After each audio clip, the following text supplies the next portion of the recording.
There are some changes from the last tour around this cockpit, but I also want to give you some details of how exactly I achieved that level of immersion, and most of you already know the building process of this environment, but for those who are here first time,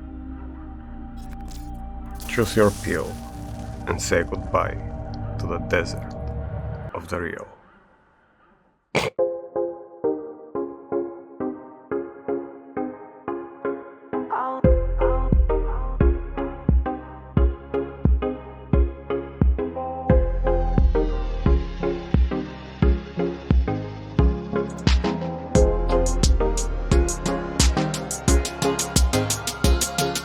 Everything started little over 4 years ago with my first VR experience. Sitting actually first time in the digital car, it was like a dream become true. It was almost perfect. My brain was so immersed and I found myself constantly trying to touch and feel the environment, and that was the problem.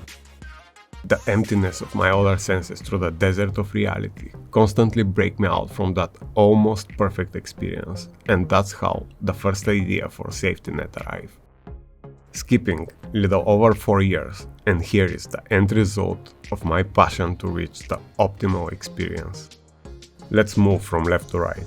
Removable safety gauge with safety net, Stream Deck Mini to quickly reach the programs I use often, the tube of the cooling system which end with powerful dollop motor, Simucube 2 Pro with different wheels for all kind of different experiences, AW Hadron 5-inch dashboard with 22 programmable LED, complex looking console built with few SimRacing for You button boxes, Stream Deck in the middle, 2 AMOLED 5.5-inch monitors used with Z1 dashboard software, 2 of my favorite sequential shifters, Simagic and one from SG, the Pro version, another safety net on the right, and all that built around the French JCL to be faster cockpit with Simagic hydraulic pedals and the GT AZZA belt bucket seat. For most of the parts I use and some of the building process I have made separate videos which you can find on the channel, and for some other parts videos are coming soon. In this video I want to give you the small details which helps me to blend the physical parts from the cockpit with the triple screen monitor picture to get the most immersive experience of all different conditions from sunny day to rain to night, and also to be able to translate that in beautiful video experiences. It took lots of reading, tweaking and testing till I reached that sweet spot, and I will try to compress that information in few minutes so you can have good starting point. Let's start with the camera settings.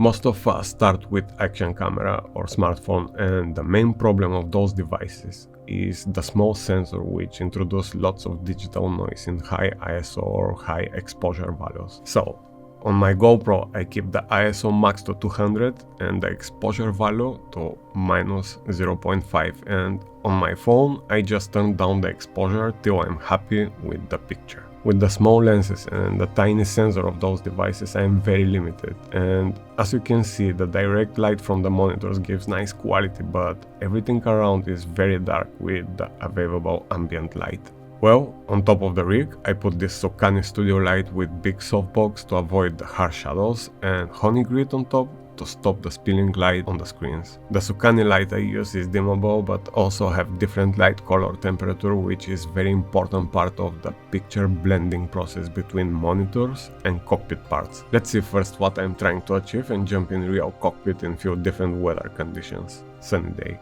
If the camera settings expose the outside world properly, which will be the correct settings, you can see how dark the interior is. That is a result of the poor dynamic range in every action camera. Dynamic range is how much details can the camera preserve in the brighter and in the darker part of the image. To understand the difference, here is another cockpit in cloudy or rainy conditions, and because of the difference of the ambient light is smaller, the inside and outside are exposed almost equally. Let's try to achieve that sunny day proper picture in my cockpit.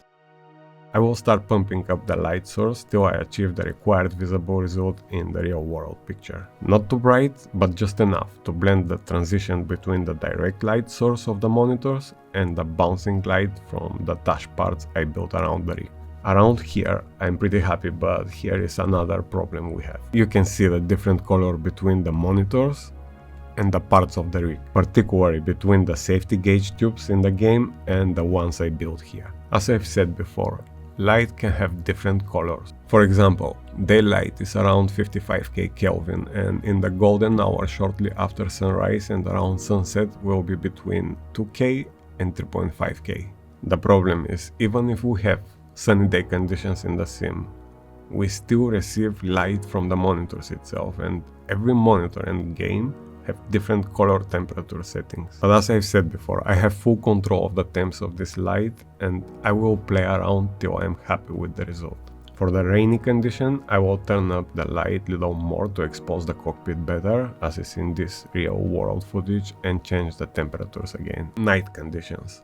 I have completely different setup. I've got this LED panel which have RGB LEDs, but most importantly can produce ultraviolet light. The UV light is invisible for the human eye because of the short wave spectrum, but there are materials which glow under UV exposure, like this sticker here from my sim metal wheel, or this patch logo from my channel on my safety net, and the labels from the Leon GP on my SimRacing for You button boxes. Of course, you can avoid the headache of setting all those huge light sources for every different weather condition and go directly for the Philips Hue light, which will read precisely your monitors at any given moment and will give you brilliant immersion as well. Boosted Media have dedicated video which I will share in the description, but understanding light is very important, particularly if you want to share your passion through videos, and I hope I give you some basic understanding. And don't eat this shit, it's not good for your health.